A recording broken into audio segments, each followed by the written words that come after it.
like to welcome you to another episode of Mission Matters. My name is Adam Torres, and if you'd like to apply to be a guest in the show, just head on over to missionmatters.com and click on Be Our Guest to Apply. All right, so today I am in San Diego, California, and I'm at the NAHREP conference with Latitude, and I have Vivian Lesny on the show. Vivian, welcome to the show. Hi, Adam. Thanks for having me. All right, so I snagged you out of the audience, and I'm like, all right, we're going to talk because I want to do some interviews. I want to see what's going on, and this is my first year to the conference. What brings you to the conference this year? Honestly, leadership. I had no idea what NAHREP was. I somehow stumbled upon it. Who invited you? Hold on. Gabby Gonzalez. Oh, Gabby's been on the show for all the long-term listeners. Go ahead. And I admitted to her one day that I was a little bit lacking in my roots and culture, and I decided I needed to become really more Latino, what I really am. I had parents who sort of shunned away from that, and I want to get back to it. And I think it's because I've had my own children now, and I understand the importance of culture. Yeah. So I need to know my culture and be with my people in order to instill that and pass that along to my kids. Yeah. So correct me if I'm wrong, primarily you're doing business not in the Latino community for the most part currently? Correct. And where do you do business primarily? I would say Culver City, Marina Del Rey, Mar Vista, so West LA-ish. What keeps you in that market? Geographically, I'm very bound to that area. I haven't ventured out and explored much, so it's worked for me. Yeah.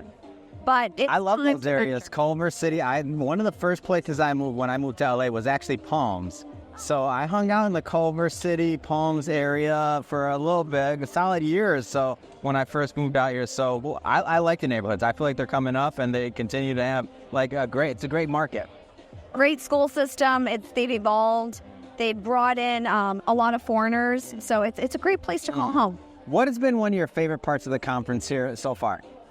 So far, I would have to say it's really the conversations that I've been having in private.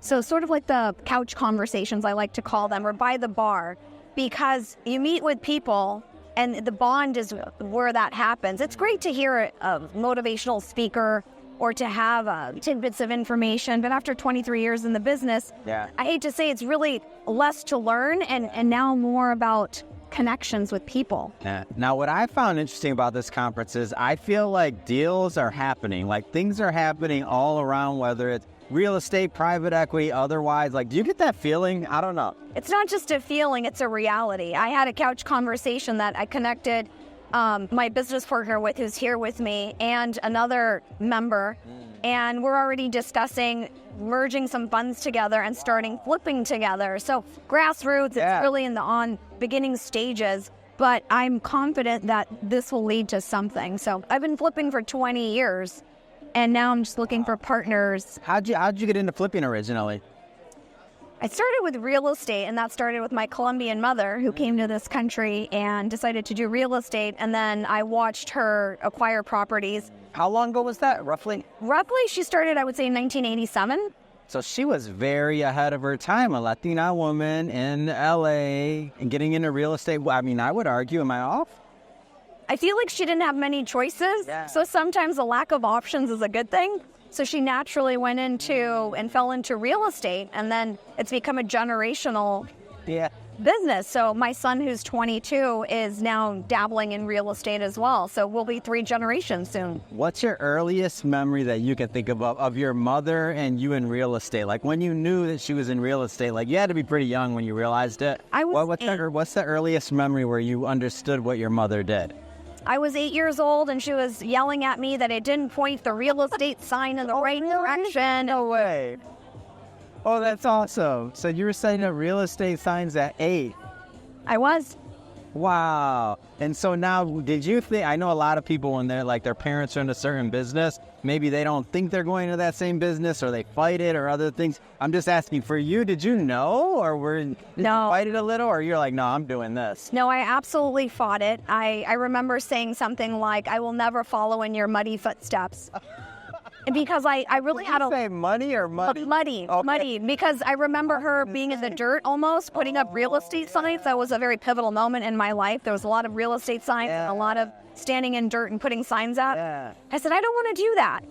And then I looked at my father, who was a highly educated person making X amount of money, and then my mother, who was an immigrant to this country, making even more money. Wow. And I thought, I would like to make money. Wow. So that's how I got into real estate. And that developed into a passion later. Wow. What was one of your first, so then now you know you have this passion. About what age were you when you kind of took the leap or got licensed or even just started doing your first deals? I was 21. Wow. What was that like? It was a little scary. I was in a predominantly white, affluent area, and I was a 21-year-old. And they're like, what does she know? Wow. How'd you break through? How'd you persevere? Because that couldn't have been It was tough on the self-esteem and ego for sure. I think it's very similar to acting. If you're an actor and you get rejected constantly, but then you wait for that one break in your career and then everything changes. So my break occurred after doing countless open houses, Tuesday open houses, which are brokers' opens, and nobody wants to do those. But that's the only thing that was offered to me, so I took it. And slowly I developed a client base off of that. Because in a broker's open, you can meet buyers. Yeah. So I highly recommend getting your foot in the door any which way possible. So now you're starting this practice, you're 21 or whatever the age is, and you continue to build it. What keeps you in the game? As you progress in your career, what keeps you in the game? It really has become a passion for me. I love connecting on a deep level with individuals. And even if some clients have not been, let's just say, my favorite, there's absolutely learning that comes from that.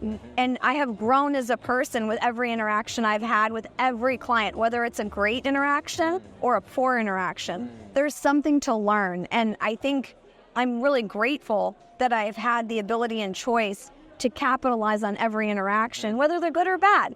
It's learning. So how's the market in your area doing right now? So I know you have a very specific area that you work in predominantly. First, tell us that area and talk to us about the market. I work the Culver City area, and let's just say about a mile around that, not too much further, just because I'm very... And so you've seen that growth through the years, though, because I've been in LA about 10 years. So you've been there that whole time, and you've seen that growth in that year. And it can continue, but it's a special time.